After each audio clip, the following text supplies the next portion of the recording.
Bismillahirrahmanirrahim. Assalamualaikum warahmatullahi wabarakatuh. Innal hamdalillah nahmaduhu wa nasta'inuhu wa nastaghfiruh wa na'udzu billahi min shururi anfusina wa min sayyiati a'malina. May yahdihillahu fala mudilla lahu wa may yudlil fala hadiya lahu. Asyhadu an la ilaha illallah wahdahu la syarika lahu wa asyhadu anna Muhammadan abduhu wa rasuluh la nabiyya wa la rasula ba'dah. Amma ba'd. Qala Allah ta'ala fil Qur'anil Karim, a'udzu billahi minasy syaithanir rajim. Afala yanzuruna ilal ibili kaifa khuliqat wa ilas samai kaifa rufi'at wa ilal jibali kaifa nusibat wa ilal ardi kaifa sutihat. Wa qala sallallahu alaihi wasallam, khairukum man ta'allama al-Qur'ana wa 'allamah.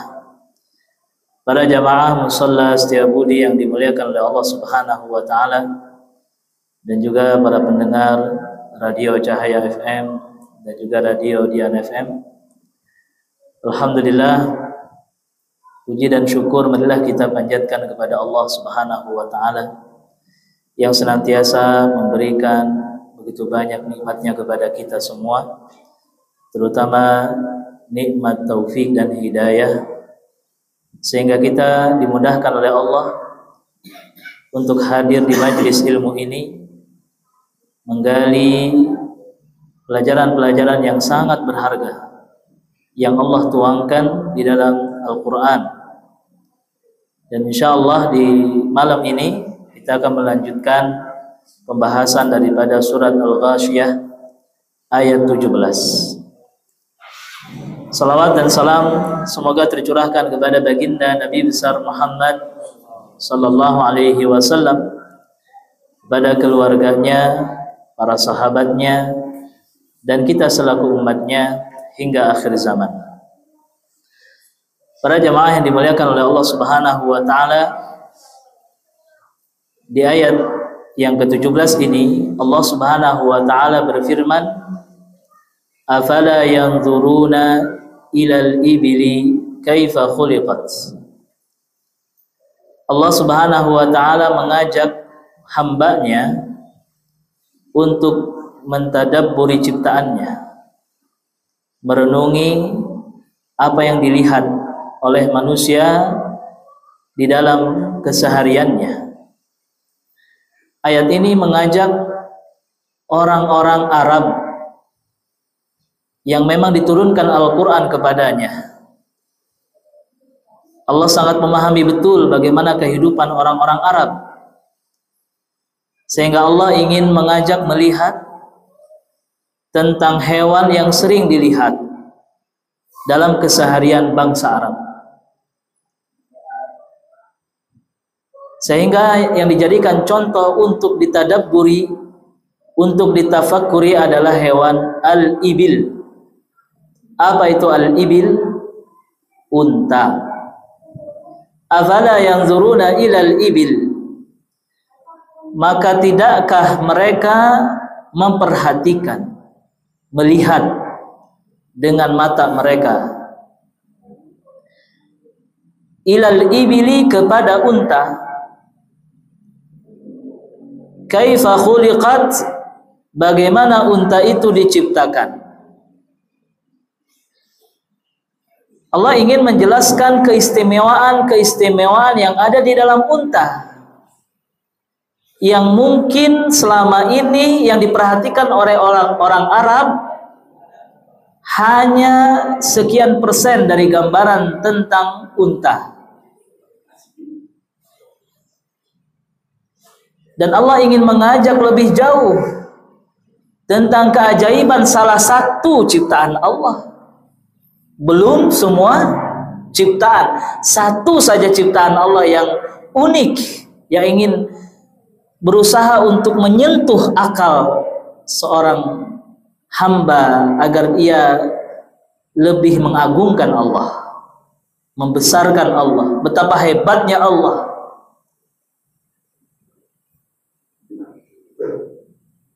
Yang diketahui oleh orang Arab mungkin unta itu alat transportasi padang pasir, bisa mengarungi padang pasir, digunakan untuk mengangkut barang-barang, mengantarkan mereka dari satu tempat ke tempat yang lain. Tetapi Allah mengajak untuk mentadabburi kaifa khuliqat, bagaimana unta itu diciptakan. Apa rahasia-rahasia yang ada di dalam unta?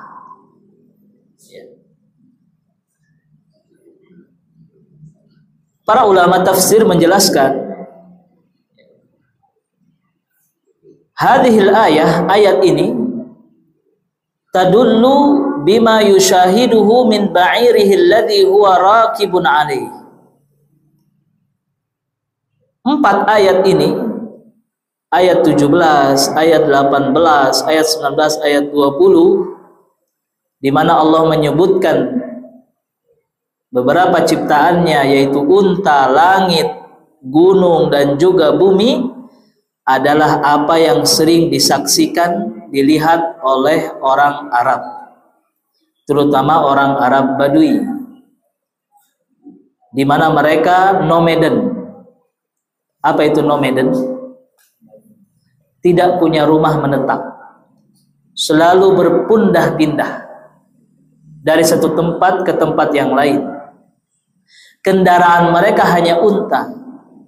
Dengan unta itu membawa tubuh mereka dan membawa barang-barang mereka, sehingga yang dilihat oleh orang Arab Badui selama perjalanan berpindah-pindah dari satu tempat ke tempat yang lain, tidak kebanyakannya adalah 4 contoh tadi yang disebutkan. Pertama, unta yang mereka tunggangi, kemudian gunung yang mereka lewati, langit yang mereka lihat ke atas, dan juga bumi yang mereka pijak. 4 inilah yang sering mereka lihat. Dan 4 hal ini merupakan ciptaan Allah yang amat besar, yang amat agung, yang perlu ditadabburi dan direnungi.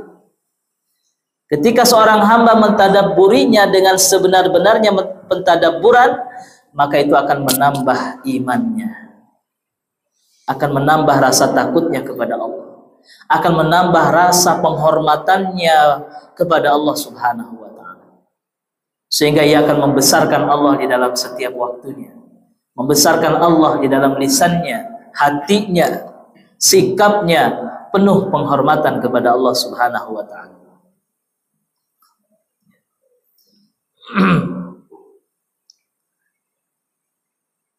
Dan juga dijelaskan di dalam hadis yang diriwayatkan oleh Anas bin Malik, ya, uniknya orang-orang Arab Badui ini, mereka memiliki karakter polos, Pak. Beda dengan orang yang ada di kota.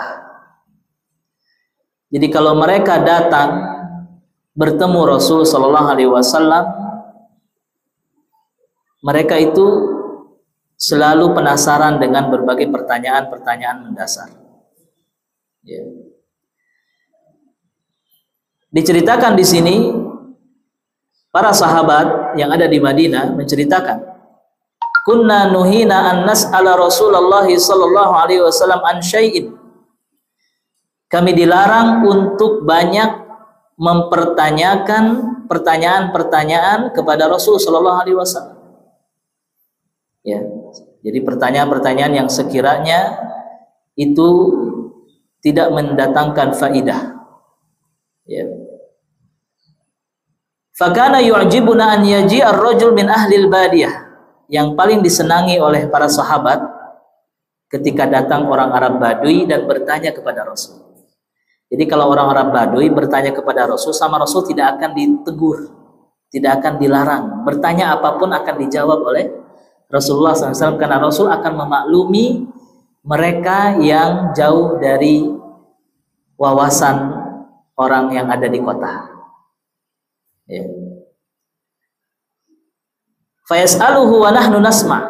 Orang Arab Badui ini datang kepada Rasul dan bertanya tentang urusan agama Islam.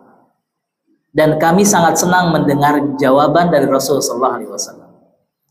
Faja'a rajulun min ahli al-badiyah faqala. Maka orang Arab Badui ini mendatangi Rasul dan bertanya, "Ya Muhammad." Lihat, panggilannya juga kepada Rasul menyebut apa? Nama. Dan Rasul tidak memarahi, tidak menegur, memaklumi keadaan orang pedalaman padang pasir. Karena mereka tidak belajar tata krama, tidak belajar sopan santun, beda dengan orang yang ada di mana? Di kota. Ya. Padahal di dalam Al-Quran dilarang memanggil Rasulullah dengan panggilan apa? Nama. Ya. Harus penuh sopan santun, harus penuh adab memanggil Rasul. Begitu pula memanggil orang-orang yang lebih tua dari kita, memanggil ayah, saudara-saudara kita, paman, ataupun orang yang lebih tua umurnya. Adabnya tidak boleh memanggil namanya.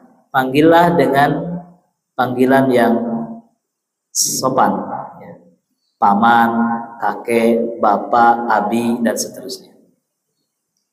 Begitu pula panggilan untuk Rasulullah SAW. Ya.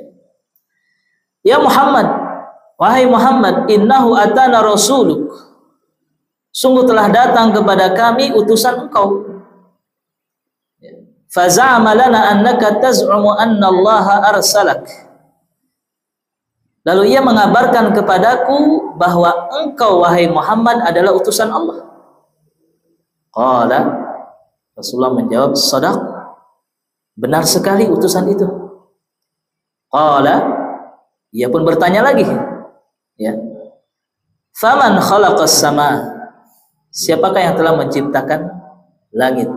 Arab Badui pertanyaannya luar biasa, simple, polos, dan sangat apa? Sangat bermanfaat bagi bekal iman dia, karena dia memang baru mengenal Islam. Faman khalaqas sama, siapa yang menciptakan langit? Qala, Rasul menjawab, Allah. Subhanallah, pelajaran tauhid. Ya. Qala, faman khalaqal arda. Orang Arab Badui ini bertanya lagi, lalu siapakah yang menciptakan bumi? Qala Allah. Rasul menjawab, Allah. Qala faman nasaba hadhil jibal. Orang Arab Badui ini bertanya lagi, siapa yang memancapkan gunung ini? Menancapkan gunung ini siapa? Rasulullah menjawab, Allah. Qala wa za'ama rasuluka anna alaina khamsa salawatin fi yaumina wa lailatina. Kemudian utusan engkau juga wahai Rasul mengabarkan kepada kami bahwa kewajiban seorang muslim itu sholat 5 waktu. Apakah benar demikian wahai Muhammad? Maka Rasulullah pun menjawab, shadaq, benar. Fabilladzi arsalaka Allahu amaraka bihada. Demi Allah, ya Muhammad, apakah Allah yang memerintahkan salat 5 waktu ini? Qala na'am. Rasulullah menjelaskan iya. Terus bertanya tentang zakat, bertanya tentang puasa, bertanya tentang haji. Subhanallah. Lalu di akhirnya orang Arab ini mengatakan, walladzi ba'atsaka bil haqq. Demi Allah yang telah mengutus engkau dengan kebenaran, la azidu alaihinna wa la anqusu minhunna syai'a. Aku tidak akan menambah ibadah lain selain rukun Islam yang 5 ini, salat, zakat, puasa, haji, wala anqusu min dzalik, dan aku pun tidak akan menguranginya. Maka Rasulullah SAW pun mengabarkan kabar gembira kepada orang Arab Badui ini, in sadaq, kalau engkau jujur, kalau engkau tulus ingin melaksanakan kewajiban-kewajiban ini, la yadkhulannal jannah, maka engkau pasti akan masuk ke dalam surganya Allah Subhanahu wa taala. Allah memberikan, Rasul mengajarkan kemudahan dalam mengamalkan Islam, terutama bagi orang Arab Badui polos, di mana itu yang menjadi bekal hidupnya. Ya. Subhanallah. Jadi riwayat ini menyebutkan di situ langit, gunung, bumi, unta, itu yang biasa disaksikan oleh orang-orang Arab. Ya. Dan Allah ingin memberitahukan sebagaimana Allah Maha Kuasa dalam menciptakan ciptaannya, begitu pula Allah Maha Kuasa mengembalikan kembali manusia yang sudah mati. Jadi Allah menganalogikan, menggambarkan, mengkiaskan kepada hambanya bahwa kekuasaan Allah itu dalam mengembalikan kehidupan yang sudah tiada itu sangat mudah. Lebih mudah bahkan daripada menciptakan dari awal. Bapak kalau menikah mana lebih mudah? Lebih mudah mengawali atau menikah kedua kalinya?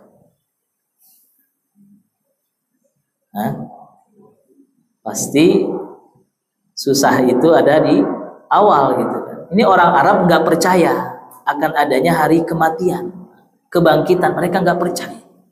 Allah memberikan analogi, menciptakan di awal saja mudah, apalagi menciptakan kehidupan lagi, mengulang kehidupan lagi, tentu itu adalah lebih apa? Lebih mudah. Maka nanti di ayat setelahnya, fadzakir innama anta mudzakir lasta alaihim bimusaitir. Itu dijelaskan di situ. Jadi ingatkan tentang kehidupan akhirat. Ya. Al-Imam Al-Qurtubi menjelaskan ya salah satu riwayat tentang bagaimana kepolosan orang-orang Arab Badui ketika mendengarkan surat Al-Ghasyiyah ini. Ya. Orang-orang Arab Badui ketika mendengarkan bunyi ayat apa itu di dalam surat Al-Ghasyiyah, ayat sebelumnya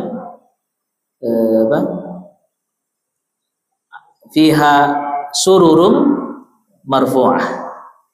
Di dalam surga itu ada dipan-dipan, kasur-kasur, ya, ranjang-ranjang yang ditinggikan.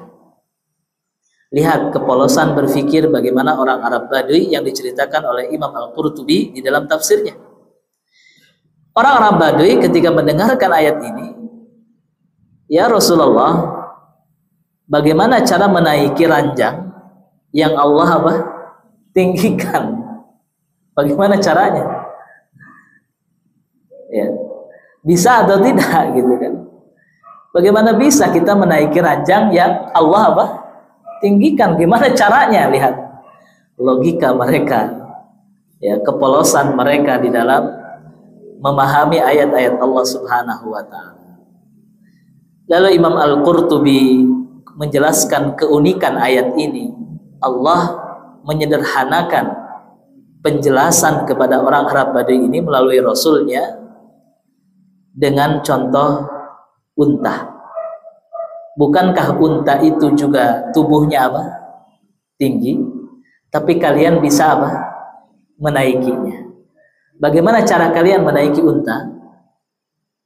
Apakah kalian langsung naik atau untanya yang jongkok, untanya yang duduk?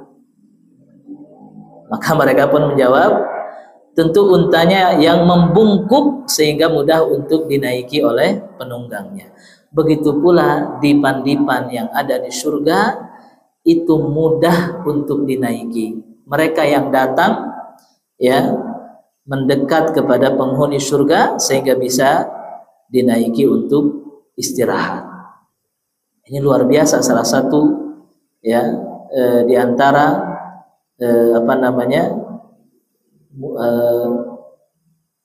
pelajaran yang sangat berharga yang memang jarang sekali kita fahami gitu ya. Nah, maka kita akan mendalami tentang keunikan atau keistimewaan hewan unta ini ya. Hewan unta ini adalah hewan yang sangat kuat di dalam menghadapi keadaan padang pasir yang sangat panas ya. Bahkan dijelaskan bahwa unta ini disebut sebagai apa? Safinatus Sahra. Apa itu safinah? Perahu ya. Digambarkan seperti apa? Perahunya padang pasir. Kenapa disebut perahunya padang pasir? Karena tidak ada kendaraan yang bisa melewati padang pasir selain unta. Mobil saja melewati padang pasir pasti apa? Terjerembab. Hewan yang lain seperti kuda, kemudian apalagi keledai, melewati padang pasir itu pasti apa tuh istilahnya? Terperosok. Sebagaimana orang melewati salju pasti akan masuk kakinya. Tetapi kaki unta itu unik.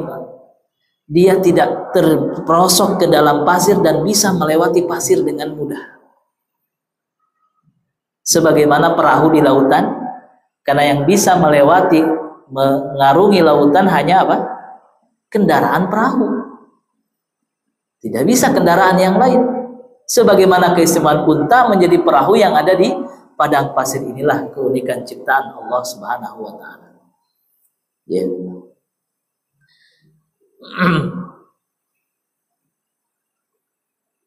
Unta ini ya dengan izin Allah Subhanahu wa taala ia apa di sini disebutkan unta ini di dalam keluarganya ya, di dalam dunia hewan ada dua jenis unta ya. Pertama adalah unta yang memiliki satu punuk, dan ini adalah unta Arab yang berkembang di semenanjung Arab. Dan ada juga unta yang memiliki apa? Dua punuk ya, yang hidup di kawasan Asia Tengah. Dan yang menarik perhatian mengenai unta ini adalah karakteristik dan bentuk fisiknya yang menandakan bahwa ia diciptakan dengan penuh kecerdasan ya. Saking hebatnya ciptaan Allah, saking uniknya unta ini mengarahkan kita betapa hebatnya Allah yang telah menciptakan apa? Unta ya. Para ilmuwan menjelaskan beberapa karakteristik dari fisik untanya. Yang pertama adalah kedua matanya itu dilapisi oleh dua lapisan bulu mata yang panjang, yang menutupi ya, yang lebat menutupi matanya. Apa fungsinya? Yaitu melindungi mata dari kotoran dan pasir, apalagi pada saat badai pasir.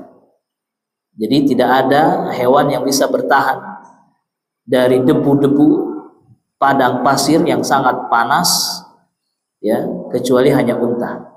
Ia bisa bertahan. Matanya terlindungi. Ya. Dan juga matanya dapat berfungsi untuk mendekatkan benda yang jauh sehingga tampak terlihat dekat. Atau seperti dengan apa? Zoom ya. Inilah mengapa unta ini saking jinaknya dapat dituntun oleh seorang anak kecil. Jadi anak kecil ketika ditali, unta itu dibawa oleh anak kecil, itu unta tunduk dan jinak, bisa dibawa, ya. Dan unta itu tergantung kepada tuannya. Jika tuannya memperlakukan ia dengan baik, memperlakukan ia dengan penuh kasih sayang, maka untanya itu pun akan memperlakukan tuannya dengan penuh kasih sayang. Dan ini menjadi pelajaran bagi kita untuk selalu memperlakukan orang lain dengan kebaikan. Sebagaimana kita senang ketika kita diperlakukan dengan baik oleh orang lain, begitu pula kita harus memperlakukan orang lain dengan apa? Dengan baik, Pak. Ya. Al-Quran mengajarkan kepada kita, in ahsantum li anfusikum wa in asatum falaha. Jika engkau berbuat baik kepada siapapun, itu sebenarnya engkau berbuat baik kepada diri sendiri. Artinya kita berbuat baik kepada orang lain, maka kita pun akan mendapatkan kebaikan dari siapa? Dari orang lain. Dan unta tidak pernah berkhianat. Ya, unta itu tidak pernah berkhianat. Ia selalu menepati janjinya. Ia selalu membalas kebaikan tuannya. Namun jangan sekali-kali unta itu disakiti. Makanya Rasulullah SAW melihat ada sahabat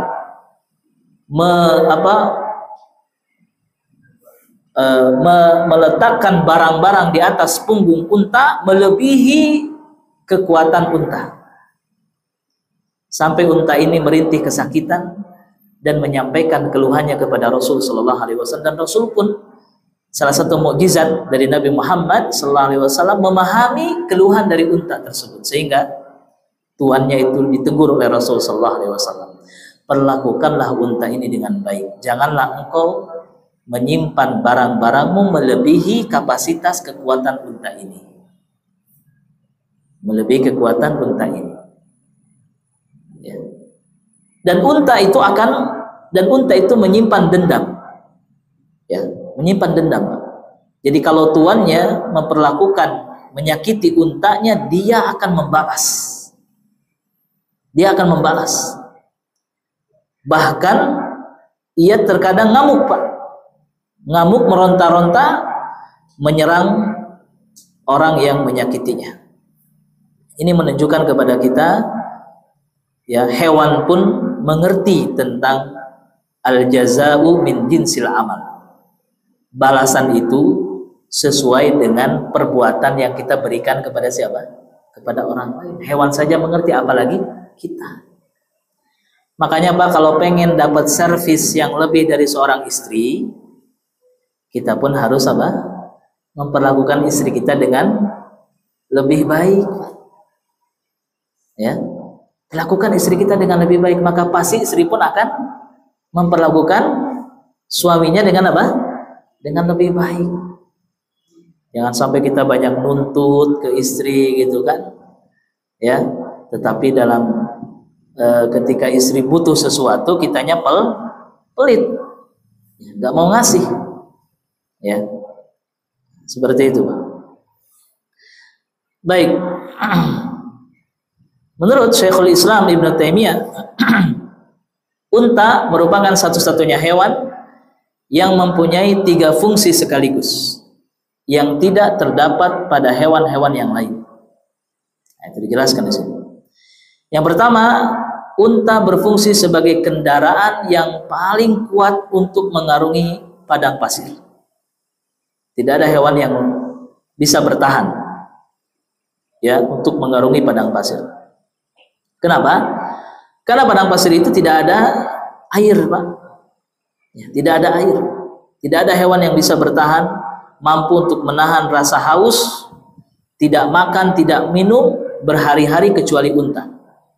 Dijelaskan oleh para ilmuwan, unta ini dapat bertahan berjalan di padang pasir, tidak makan, tidak minum sampai 8 hari. Masya Allah, 8 hari. Ya. Bahkan sampai 2 pekan, 2 minggu. Luar biasa. Ya. Seluruh tubuh unta itu, Pak, ya, diselimuti dengan bulu-bulu yang tebal dan keras sehingga dapat bertahan pada cuaca yang panas atau dingin dalam waktu yang lama. Memang betul, ya. Yang melindungi tubuhnya adalah kulitnya. Nah, kulitnya itu tebal dan keras. Bagian tubuh unta yang digunakan untuk duduk juga berasal dari kulit yang sangat tebal, seperti lutut, kaki, paha, sehingga unta tidak kepanasan. Meskipun demikian, Allah menjadikan kulit unta yang tebal di bagian tertentu agar tidak sulit disembelih dan dikuliti. Jadi ada bagian-bagian yang memang tipis kulitnya, seperti di tenggorokan. Sudah Allah siapkan bahwa memang bagian sini adalah untuk apa? Disembelih. Tapi bagian yang lain itu sangat tebal. Ya. Kalau di bahasa kita kan unta itu telanjang di padang pasir di bawah terik matahari, Masya Allah. Ya. Bagaimana kalau kita berada di kondisi unta itu? Tentu tidak akan kuat. Tapi Allah menciptakan unta dengan bekal sehingga ia bisa menyesuaikan hidup dengan kondisi alamnya. Ya. Nah, kata Syekhul Islam Ibnu Taimiyah, yang pertama tadi sebagai kendaraan di padang pasir. Yang kedua, unta dapat mengangkut barang-barang yang berat. Ya. Sampai ratusan kilogram, itu kuat. Bahkan ada sampai 1 ton bisa bertahan, ya, mampu. Kemudian daging dan susu unta bisa dimakan. Bisa dimakan, diminum, bahkan air kencingnya pun bisa menjadi apa? Bisa menjadi obat. Ya. Nah. Dijelaskan di sini dalam sebuah riwayat, qadima unasun min uqlin aw urainah fahtawul Madinah fa amarahumun Nabi sallallahu alaihi wasallam biliqahin wa an yashrabu min abwaliha wal baniha. Ada rombongan dari Urainah dan Uql datang ke kota Madinah. Namun mereka tidak tahan dengan iklim yang ada di Madinah. Panas gitu kan. Sehingga mereka pun jatuh sakit. Lalu kemudian Rasulullah SAW memerintahkan kepada rombongan ini, mereka sakit, diuji dengan sakit, agar mendatangi unta dan meminum air kencing serta susunya. Datang ke kandang unta dicari. Fantalaku, mereka pun pergi. Ya, rombongan ini orang asing, orang luar. Ya, mereka pun pergi ke kandang unta dan mereka pun mengambil apa yang diperlukan. Ya, minum dari air kencingnya, kemudian minum dari air susunya, dan pun mereka pun memakan daging dari unta itu. Tetapi rombongan ini tidak tahu terima kasih. Ya, tidak tahu terima kasih. Setelah mereka meminum dan memanfaatkan daging itu, pemilik dari unta itu dibunuh. Ya. Pengembala untanya dibunuh.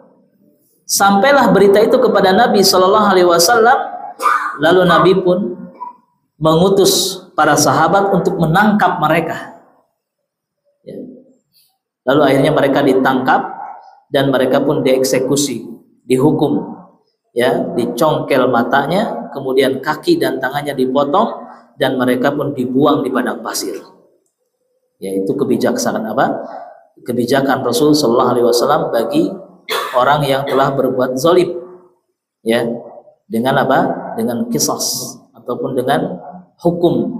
Ya, sebagaimana mereka telah membunuh, maka mereka harus dibunuh kembali. Ya. Nah, dari hadis ini menjelaskan bahwa air kencing unta itu menyehatkan. Bahkan telah diteliti oleh para ilmuwan, di dalam air kencing unta itu tidak ada bakteri dan tidak mengandung racun. Bahkan ia menjadi obat.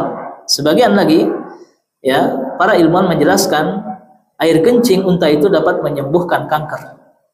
Dagingnya unta dapat menyembuhkan diabetes, ya, sebagaimana dijelaskan oleh para ilmuwan. Di antara karakter unta ini merupakan hewan pencemburu, ya, pencemburu. Jadi ketika datang betina, ya, dia tidak senang ketika di masa kawin ada jantan yang lain. Bahkan dia bisa berantem, ya, bisa berantem sampai bunuh-bunuhan, ya. Sehingga para pemilik unta itu kalau ingin mengawinkan harus dijauhkan dari jantan yang lain, kalau ingin mengawinkan betina dan jantannya itu, ya. Dan ini mengajarkan kepada kita tentang sifat cemburu yang baik. Setiap laki-laki itu harus punya sifat cemburu, ya, tidak senang ketika istrinya didekati oleh laki-laki yang lain, ya. Jangan rela ketika istri kita didekatin oleh laki-laki lain. Bila perlu kita datengin orangnya, ya.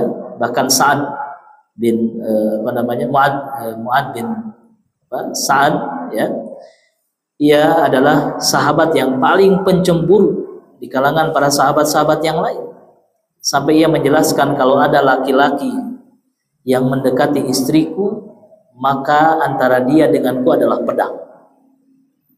Luar biasa, ya, saking cemburunya para sahabat, ya. Bahkan laki-laki yang tidak punya rasa cemburu sama sekali, istrinya melakukan kemaksiatan atau didekati dengan laki lain, maka itu disebut dengan laki-laki dayus, laki-laki yang mati rasa cemburunya.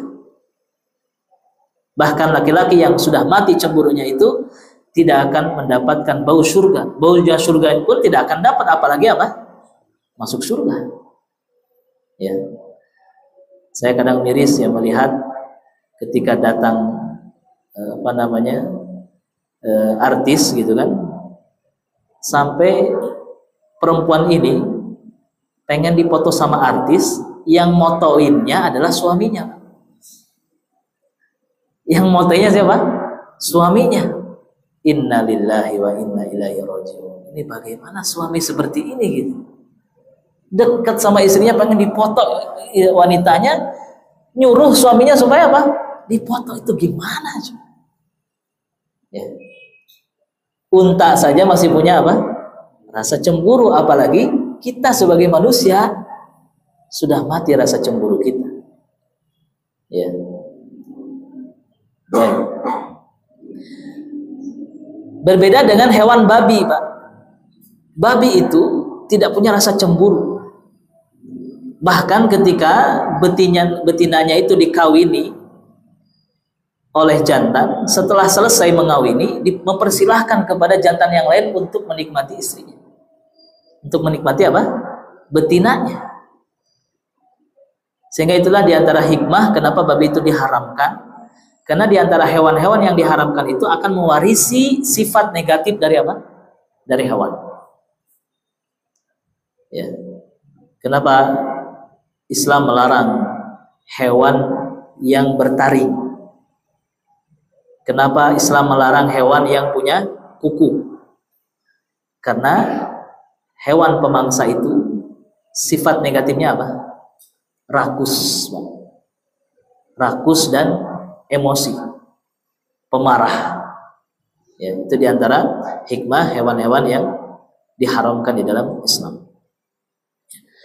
Hewan unta juga adalah di dalam tradisi bangsa Arab itu akan berfungsi sebagai menyelesaikan konflik, Pak. Menyelesaikan konflik perseteruan antara dua pihak. Bahkan bisa membayar denda bagi orang yang dibunuh. Ya. Itu. Jadi kalau ada orang yang membunuh atau antara suku dengan suku peperangan, ya, korbannya itu boleh menuntut untuk dilaksanakan kisos, ya, dengan cara dibunuh lagi pelakunya atau dengan cara meminta denda. tidak dibunuh pelakunya, tetapi meminta apa? Denda. Ketika si pelakunya membayar denda, maka dimaafkan. Apa dendanya? 100 ekor unta. Ya, 100 ekor unta. Jadi unta ini banyak sekali faidahnya, terutama bagi bangsa Arab.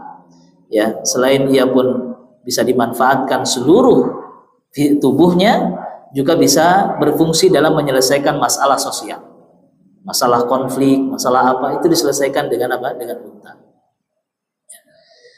Kemudian kulit unta juga digunakan oleh orang-orang Arab Baduy menjadi kemah, Pak. Ya, kemah itu dari kulit unta. Ya, jadi luar biasa sekali unta ini. Semua anggota tubuhnya itu benar-benar bermanfaat bagi bangsa Arab. Ya. Kemudian yang lebih uniknya lagi, ya, unta ini kenapa dia bisa bertahan? Ya, tidak makan, tidak minum. Ia dapat mengkonsumsi duri, Pak. Mengkonsumsi duri tanpa terluka sedikit pun mulut dan lidahnya. Ya.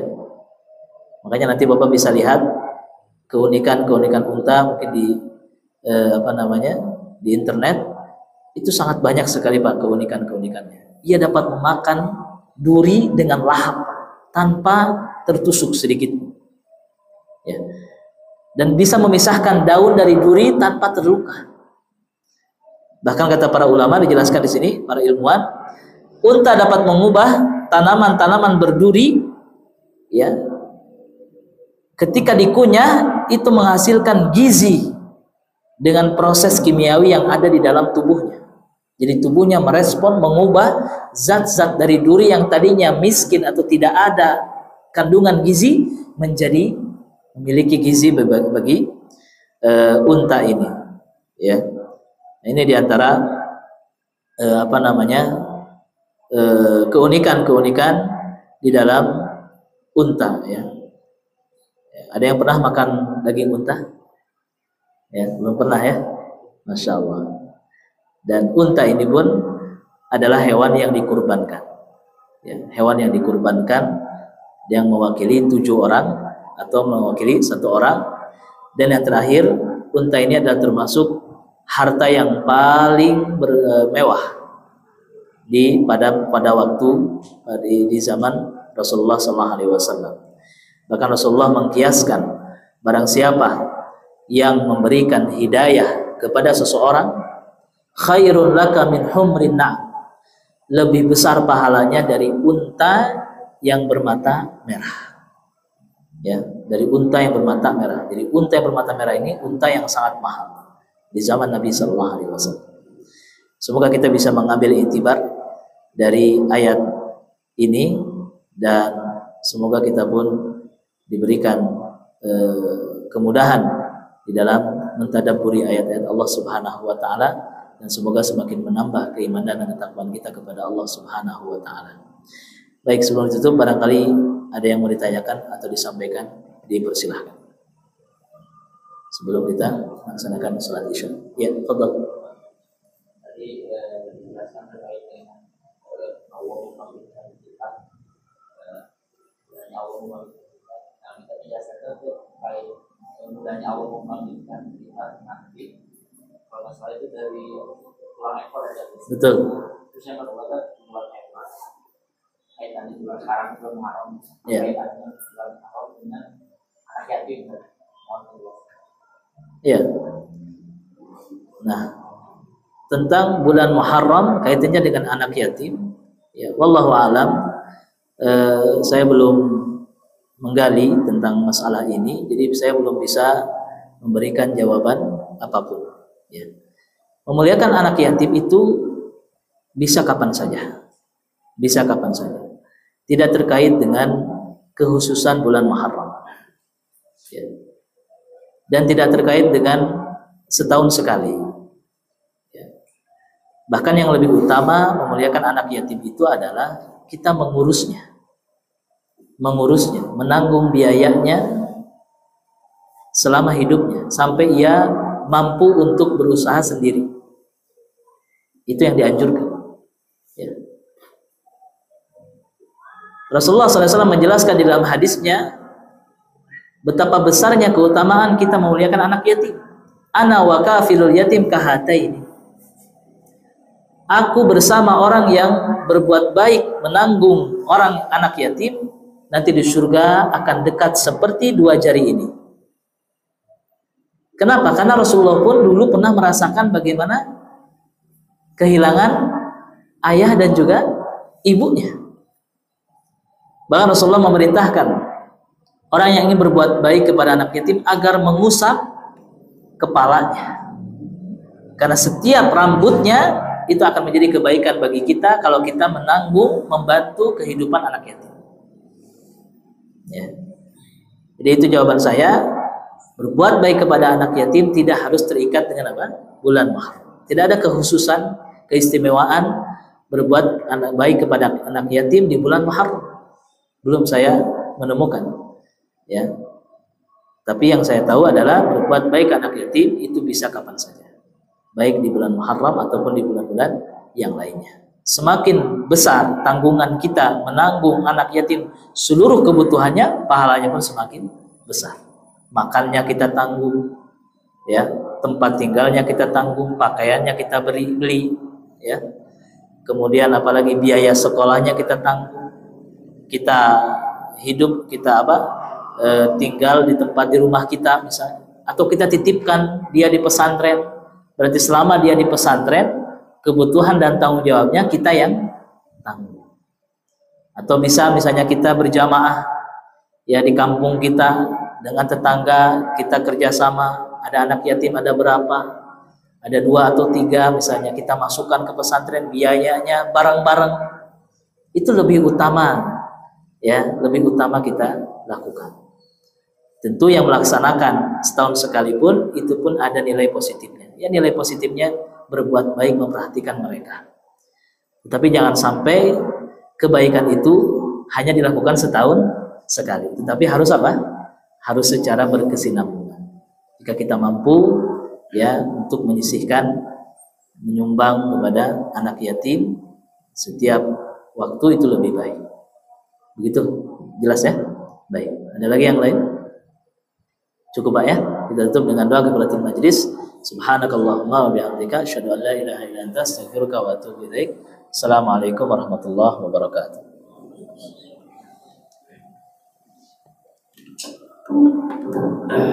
Ada di ujung akhiri.